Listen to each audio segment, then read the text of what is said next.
Today I'm going to show you how to make a whole wheat pie crust. And thanks to a few little tricks I'm going to share, it's going to be flaky and tasty. Hi sweet friends, I'm Mary and welcome to Mary's Nest. I'm a former New York City girl, now living the simple life with my sweet husband here in the Texas Hill Country. And this channel is all about cooking from scratch, living naturally, and creating a cozy home with charming thrift store finds. So if you're like me and you want to live the simple life, be sure to subscribe to my channel and don't forget to click on the little notification bell below. That'll let you know every time I upload a new video. Making a whole wheat pie crust is simple. It's similar to making an all-purpose pie crust, but there are a few little things that you need to know to make your whole wheat pie crust flaky. At your grocery store, you'll probably see a selection of different types of whole wheats. The ones that are labeled just 100% whole wheat are red hard wheat. And I go over all the different types of wheat berries and the types of wheat flour made from those wheat berries in a previous video, which I'll link to, which will really help you understand all the differences. But the bottom line is 100% whole wheat is your heavier wheat that when you make a bread of 100% whole wheat, it's a little denser and a little stronger flavor. And if you try to use 100% whole wheat, red hard wheat, to make a pie crust, it can be a little dense. But there are some other options for you so that it can be whole wheat, but be flakier in texture and lighter in taste. Your first option when looking for whole wheat flours to make a whole wheat pie crust with is to look for something called white whole wheat. Now this is 100% whole wheat, similar to what's labeled whole wheat, which is red whole wheat. This is white whole wheat, but they're both whole wheat. This is a wheat that agronomists developed that is lighter in color and lighter in flavor than your hard red wheat. This is a hard white wheat. But it creates a lighter baked good that's lighter in flavor, color, and texture. And when you're making the transition from white bread and you want to feed your family whole wheat, even baking bread with this will create a bread that your family may not immediately be able to figure out is 100% whole wheat. So if you can find white whole wheat in your grocery store, definitely give this a try. And it's nice for baking pie crust with because it'll make a lighter, flakier pie crust. Now your next option for making a flaky whole wheat pie crust is to use whole wheat pastry flour. Now like this white whole wheat, this is also white whole wheat, but this is soft white whole wheat versus hard white whole wheat. This comes from hard white whole wheat berries, and this comes from soft white whole wheat berries. And the soft and the hard just differentiate the time of year that they're grown and when they're harvested. But the nice thing about whole wheat pastry flour, soft, which is a soft white whole wheat, it makes a very tender baked good, very close to all-purpose flour. Now, whole wheat pastry flour is usually sold in a little package like this as opposed to the big typical flour packages. And this one I actually had to find at Whole Foods when I went into Austin to run errands. But I was pleasantly surprised that I recently saw little packages of this at my local grocery store. So you may find this too. But don't worry if you can't find the whole wheat pastry flour. The white whole wheat flour works very well in making a pie crust too. Today I'm going to use the whole wheat pastry flour and I'm going to make 2 pie crusts. I'm actually only going to show you how to bake one. I'm going to make it in a tart shell and I'm going to put the other one in my freezer for another day. And I highly recommend that you do this. When you make pie crust, make 2. And if you're going to use 2 at that time, great. To make a covered pie, perfect.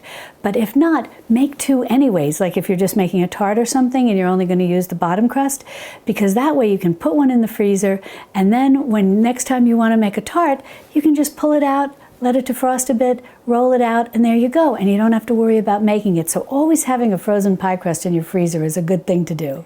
Now I want to talk about a few other tips to helping to make your pie crust flaky. And one of these tips also applies if you're working with all-purpose flour, but it's especially important when you're working with a whole wheat flour. And the first is apple cider vinegar. This is your secret weapon. Now, people will say that the apple cider vinegar helps to make the pie crust flaky, and it does to a certain extent. But the more important reason, especially if you're a beginner, to put some apple cider vinegar into your pie crust dough when you're making it is it helps protect it against over kneading. So or over rolling, if you work it too much, they always say, don't overwork the pie crust, keep it cold, because you want to keep it flaky and nice and this, that, and the other thing. This is your lifesaver. This is, you often hear me say on different videos that I've done, chicken feet are my insurance policy for a gelatinous chicken bone broth, and oxtails are my secret weapon for a gelatinous beef bone broth. You've heard me say that. This is my secret weapon for pie crusts. This is so perfect in helping beginners, because even if you overwork your pie crust, this is going to help it stay light, flaky, and flavorful. That is especially important with whole wheat, because whole wheat pie crusts, people will often say, oh, it doesn't taste very good. And that's true. But using the white whole wheat or the whole wheat pastry flour is going to help modulate that strong flavor that whole wheat pastry crust or whole wheat pie crust tend to have. And the apple cider vinegar is going to help with that too. But the most important thing is, if you overwork your dough and you've put this in, don't worry, it's going to be fine. Now the next two ingredients that you're going to need is a teaspoon of salt. Don't scrimp on this. People may say, oh, that's a lot of salt for a pie crust. With whole wheat, you need it. You need it for the flavor. So put a teaspoon of salt, and then another secret weapon. This is not something I would put in a pie crust that I was making, just an all-purpose pie crust, because you really don't need it, because the all-purpose flour is very mild. But I generally only bake with all-purpose flour at holiday time, as I've shared in I think I made a apple pie in a cast iron pan. And I use all-purpose flour because I say, at Christmas time all bets are off and I'll use white flour. But most of the time I try to rely on using whole grains. But because the wheat, even the white whole wheat and the whole wheat pastry flour, has a softer flavor than the red whole wheat, as I said, what we know is just a typical whole wheat, I like to add just a teaspoon of sugar. And this is just the dried cane juice. You may know it as rapadura or sucanat or just dried cane juice. Now this is not a sweet pie crust. We're making a savory pie crust. However, that said, the teaspoon and just a teaspoon, if we were making a sweet pastry crust, we would be adding more sugar. But this is a savory crust. But again, this teaspoon of sugar, and you can even use white sugar if that's all you have, is going to help, again, modulate the flavor that some people find a little off-putting in a whole wheat pie crust. And you add this, just a teaspoon, it's going to make a difference. So that's another secret weapon. The next thing you're going to need is some ice water. And you want to make sure that it's really cold. That's very important. And the final thing we're going to need, I'm going to get out of the freezer, which is butter. And we're going to need 3/4 cup of butter. Now, if you have lard, I'm going to make this with butter because most people will have butter in their house. If you have lard, which comes from the pig, or preferably leaf lard, which comes from around the kidneys of the pig, which is considered the premier lard when it comes to baking, definitely use that. But you don't want to use all lard because, again, we are making a savory pie crust, and you can go with all lard if you wanted. But there's nothing like the taste of that butter, especially when you're using whole wheat.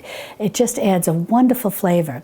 But if you decide you want to add some lard, just use a 1/2 cup of butter and then a 1/4 cup of the lard. You want a total of 3/4 cup of a fat that you're going to be using to make this pie crust. And something that I've read, and this would be interesting, and I would like to hear from any of you down in the comments below if you've tried this. I've read that people who are vegans will use coconut oil to make their pie crust. I have never tried that. And I'm intrigued as to how it comes out and do they freeze it so that it's hard when they first mix up the dough, and how do they keep it cold when they're rolling out their dough, and does it come out flaky, and so on and so forth. I'd be very curious if you've experienced with making pie crust with coconut oil. I'd love to hear your thoughts on that. Now, one other thing I want to mention about the butter. I keep it in the freezer, and I take it out and I have it in little cubes. Now, some people will talk about taking the butter and the 3/4 cup, and it's frozen, and then grating it. And certainly you can do that. I find it a little fussy to be sitting there and grating all the butter. But if you want to make this pie crust by hand, then I feel it's well worth it. But if you've got a food processor and you can make a pie crust in your food processor, the little chunks are fine. Now the first thing we're going to do is put in our flour, and we're going to need 2 cups. And this is the whole wheat pastry flour. And all I do is just scoop my measuring cup in here, and then I'm going to use my knife just to level it off, and that's it. So easy enough. And the next thing we're going to do is add the salt and the sugar. I'm just going to sprinkle that all around, and then we're going to send this for a whirl just to mix everything up before we start cutting in the butter. Now what I've got here is frozen butter. I've cut it into cubes when it was very cold. Then I put it in the freezer and just let it get quite hard. And as I said, if you are doing this from hand, then grating the 3/4 cup, which is 1½ sticks of butter, grating it will make it much easier to work with the frozen butter if you are going to need this by hand. But today we're going to take the easy route. So we'll pour this in, we'll put this frozen butter right into this flour mixture, and then we're going to pulse it and whirl it around until it starts to get like, it looks like little peas, little beige colored peas and a little bit of sand, and I'll show you as we go along what you want to get it to look like. Okay, here we go. We're just going to pulse. So I'm just going to take this off here so you can see. This is about what you're looking for. It kind of looks like sand with like a few peas, some rocks, you know. It's kind of just the texture that you're looking for. Now we'll get ready to add the water. And I'm going to tell you how we're going to work the vinegar with that. Now we're going to need between 5 to maybe 8 tablespoons of ice water. You know, it really depends on the conditions in your kitchen, the conditions of the weather, what time of year it is, so on and so forth. So you want to play it by ear, but what you're looking for is for it to come into a ball and pull away from the sides of the food processor. And if you're doing it by hand, so that it pulls away from the bowl. And it should be a little wet. And a whole wheat pie crust will take a little more water than if you're used to making all-purpose pie crusts, where maybe it's just 2 or 3 tablespoons of water and you're good. Whole wheat pie crust, you know, because of all the bran and the germ, is going to suck that water up. So you are going to need a little more. And it should be a little wet when you're all done. Now what we're going to do, because we want the vinegar to mix in really well, we're going to take our first tablespoon of water and we're going to mix that with the vinegar. And that way it'll really incorporate beautifully. So what I'm going to do is you want to just sort of drizzle it all around on top so that you get some equal coverage. And if you were doing this in a bowl, same thing, just drizzle it on top of your sandy flour mixture. And now we're going to pulse again. And we're going to see how it looks as we go. So definitely you can see we're going to need more water. Alrighty, now we'll get ready to add our second tablespoon of water.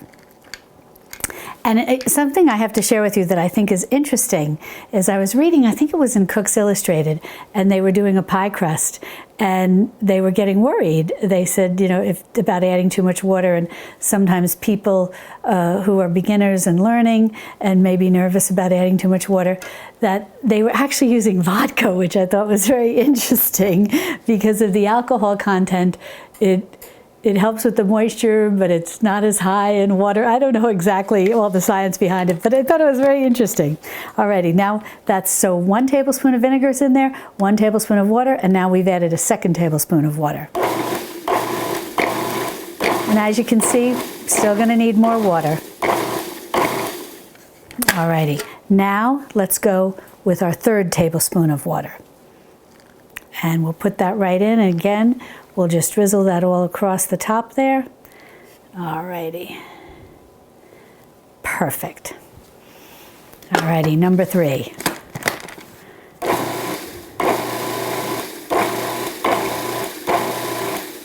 Alrighty.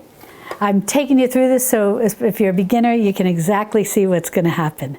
Now we're going to go with our 4th tablespoon of water. Here we go. And start to come together a little. I think you'll see that.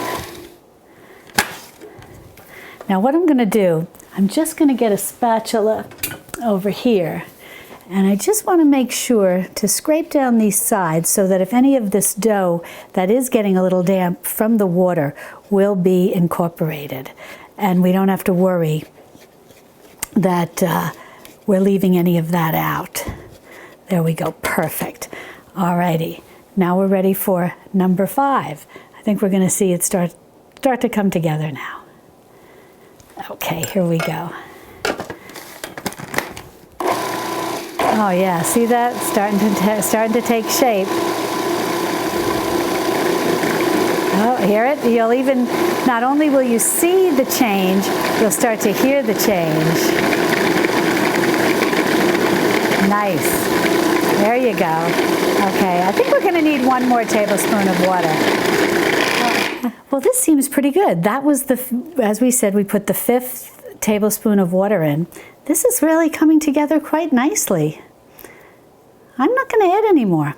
I want to show you, maybe if you can come up close, that I don't know if you can tell on the camera the level of detail. You can see like you can still see like little bits of the butter, but it's very soft, kind of damp to the touch, because we don't want it to be dry, because whole wheat pie crust, if there's not enough moisture, it can really be dry. But that feels good. So if you can see the consistency of that, comes together in your fingers. You can make a ball with it. If you're kneading this with your hand, you'll see. I think that's going to be perfect. We're just going to whirl it a little more to get it to come into a ball. Perfect! It's all done. See? That's exactly how you do it. Now we're going to take this out and we're going to transfer this to a floured board. I'm just going to get this blade out of there so I can get every bit of the pie crust. Oh, it feels great. And we're going to cut this in half. We're going to roll them out into a disc, or pat them into a disc. We're going to put them into the fridge to chill for about 30 minutes and just let the gluten relax, and then we'll roll them out and we'll be all set. Now all you want to do is take this dough and cut it in half, because we're going to make the 2 pie crusts. Now, don't worry if they don't look even, and when you cut them in half, you can always pull some off one and add it to the other. You know, if you have a food scale, all the better. You can weigh it to make sure they're exact. But this is the eyeball method. They look pretty good. Alrighty, now we're just going to get some plastic wrap, and we're just going to pat them down into a disc. Just like that, nothing fancy. And just put it like this, because this way we're going to let it rest in the fridge for about 30 minutes, and then we'll roll it out. And that'll rest a little bit and be perfect. And that's all you do. And I'm just going to do the same thing to the other one. 2 pie crusts, and I'm actually going to just go ahead and double wrap this with a little more saran wrap. This one's going to go right in the freezer for another day, and this one will go in the fridge for 30 minutes, and then we'll roll it out.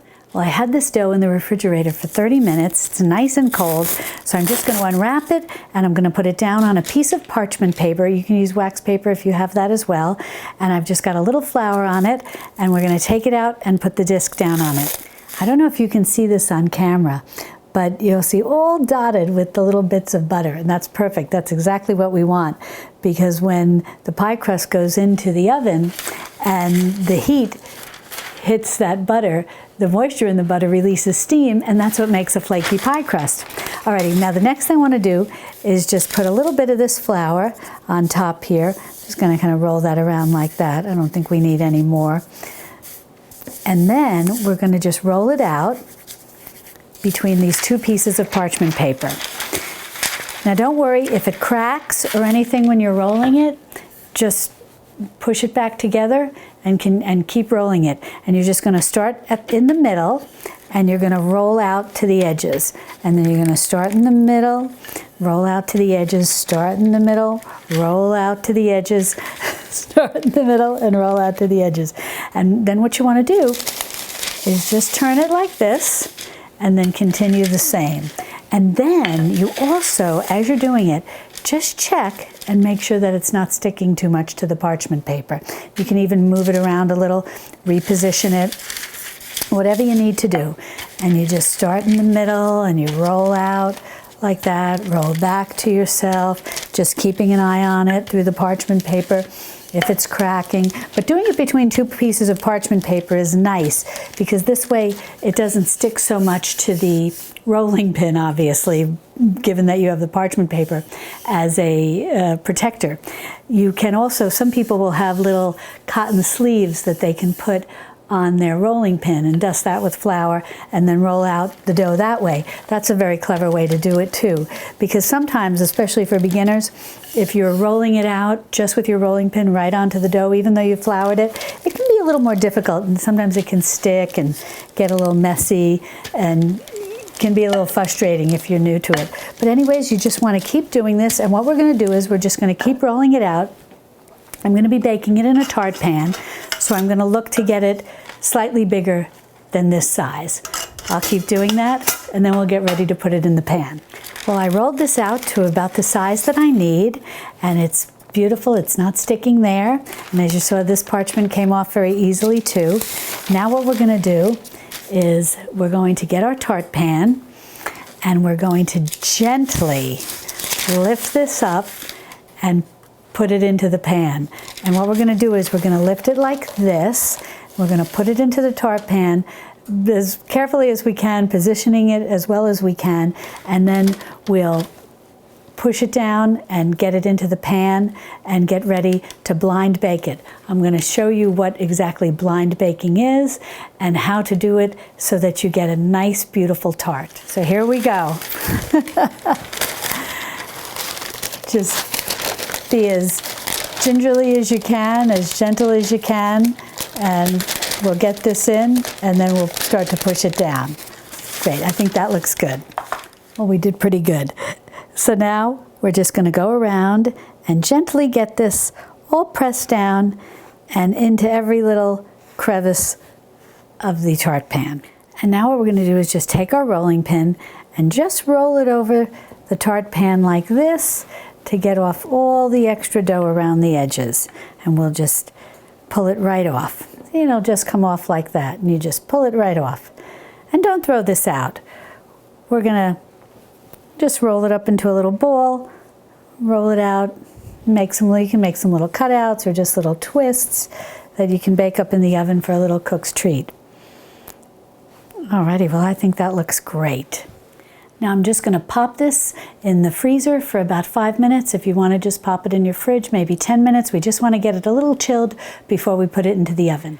Now while that's in the freezer chilling, I've got my oven preheated to 425 degrees. Now once we put the tart in, we're going to turn the oven down to 400 degrees, and we're going to let it bake in there. And I'm going to show you how we're going to blind bake this with parchment paper and weights and so on and so forth. But I'll show you that in a minute. But we're going to bake it for about 10 minutes. And once that's done, we're going to take it out. We're going to remove what we've weighted down the middle with, and I'll explain all of that, why we do that in a minute. And then we're going to put it back in the oven for another 6 to 8 minutes if that tart shell is going to be used where the filling is going to need to be baked. So let me explain. You're just going to partially pre-bake it. And then you're going to add filling to it, say like eggs, like a quiche and something like that, that needs to go back in. So it's going to go in first for about 10 minutes. Then we're going to remove the pie weights. We're going to put it, and the reason is because the bottom will not have really cooked well. But putting the weights in prevents the sides from shrinking down and the middle puffing up. You don't want that to happen. And then we're going to take it out, remove the weights, and you can use beans, rice, or actual pie weights, whatever you want. I'm going to use rice. You're going to remove that. You're going to put it back in the oven for another maybe 6 to 8 minutes and let that bottom cook. and then you're going to take it out. And then when you're ready to use it with your filling, which I'll show in another video, I'm going to make a nice lemon and arugula tart. You're ready to add your filling that then needs to be cooked, and everything goes back into the oven. If you're blind baking this or pre-baking it, for either expression is used, if you're pre-baking it to use as a shell for a cold tart, like say a lemon curd tart, then you're going to leave it into the oven longer, and you're going to fully cook it, maybe about 15 minutes. First with the 10 minutes, with the pie weights and all of that, so there's no puffing up and no shrinking of the sides. Then you're going to take it out, remove the pie weights, put it back in the oven for maybe 10 or 15 minutes. You just watch it, and once it's fully cooked, nicely golden brown, then you'll take it out, let it cool, and then you'll add your filling that's going to be chilled instead of baked. And that's how you'll have the perfect pie crust for whether you're creating a hot dish or a cold dish. Well, my pie crust is nicely chilled, so I'm just going to use one of these pieces of parchment. And what I'm going to do is, this is just rice that I keep handy, that I use to bake with. Once you do the baking with it, you don't cook with it. And I just keep it in here. I like to use rice. I find that it works well. It doesn't make the same little indentations all over the bottom the way the beans do. Although I did make few indentations with my knuckles when I was putting the dough into the pie. So I'm just going to work this around. And then something I want to mention about blind baking. Some people will dock, it's called dock their pie crust. And that's where you take a fork and you go all over the actual pie crust, docking it. You dock the sides, you dock the bottom. So you've got all these little holes that allow the air to escape and hopefully prevent shrinkage and rising up in the middle. But I find that's never foolproof. That never works 100%. And you can get little hot spots of puffing up and some shrinkage on the side. But I find when you weight it down like this with rice or beans or pie weights, things that you can buy, that you can always use to weight down your pie crusts. And they're nice and heavy. They work very well. I just find it works better, so I recommend doing it like this. Well, already we're ready to go and put this in. As I said, we preheated the oven to 425 degrees, and we're going to lower it to 400 and let this bake 6 to 8 minutes. I'll keep my eyes on it. Well, I just took this out of the oven, so I'm going to remove the parchment paper carefully with the rice on it. And as you'll see, the sides have baked up nicely, and I can touch this, but the bottom is still raw. Now, when I mentioned earlier, I think I said 6 to 8 minutes that we put it in with the parchment and the rice. It's actually more like 10 to 12. I had this in for about 10 minutes. It's the second time we put it in now to continue the blind baking. Now for a partial blind baking, it'll be 6 to 8 minutes. So you put it in first with your parchment paper and your pie weights for 10 to 12 minutes. Then you take it out, you remove this parchment, and now we're going to put it back in the oven for a pre-bake of 6 to 8 minutes. And I'm only going to do this for 6 to 8 minutes because I'm going to use this tart, as I mentioned earlier, to make a lemon arugula tart. So that's with eggs and cream, and I'll be baking it so the pie crust will get fully baked when I bake the tart. But if you wanted to use this to, say, fill with lemon curd or cream, whipped cream, whatever you're making, a chocolate pudding, some type of sweet tart like that doesn't require baking, then you're going to probably need to bake this for a full 10 to 15 minutes more to make sure that the crust is completely cooked and browned. So now I'm going to put this back in the oven. I'm going to watch it for 6 to 8 minutes, and I'll show you how it looks. So here's our beautiful whole wheat pie crust, or in this case tart crust, just partially baked. And the reason, you might be wondering, even though I am going to be putting in a filling that needs to go back into the oven, when it comes to a single layer tarts like this, where I'm not, making an apple pie and I'm putting a undercrust and a top crust and all of that, and then filling it and then putting the top crust and then putting it into the oven and so on and so forth. Even though I am going to be baking this, I find with tarts like this, I like to do a little bit of a pre-bake. You don't have to. If you wanted to, you could just fill it now with your quiche filling or whatever the case may be while it was raw and just bake the whole thing together. But I personally find it just comes a little better. The crust seems to be a little lighter, a little flakier, especially with a whole wheat crust, if I pre-bake it a bit before I add the filling that I'm going to cook. So in my next video, I'm going to fill this tart and I'm going to make the lemon arugula tart that I mentioned earlier, and then you'll be able to see when I cut into it and how lovely both the tart and the tart shell look. For more cooking from scratch videos, be sure to subscribe to my channel and then click on this video over here where I show you how to make my foolproof pie crust to top an apple pie made in a cast iron skillet. And I'll see you over there in my Texas Hill Country kitchen. Love and God bless.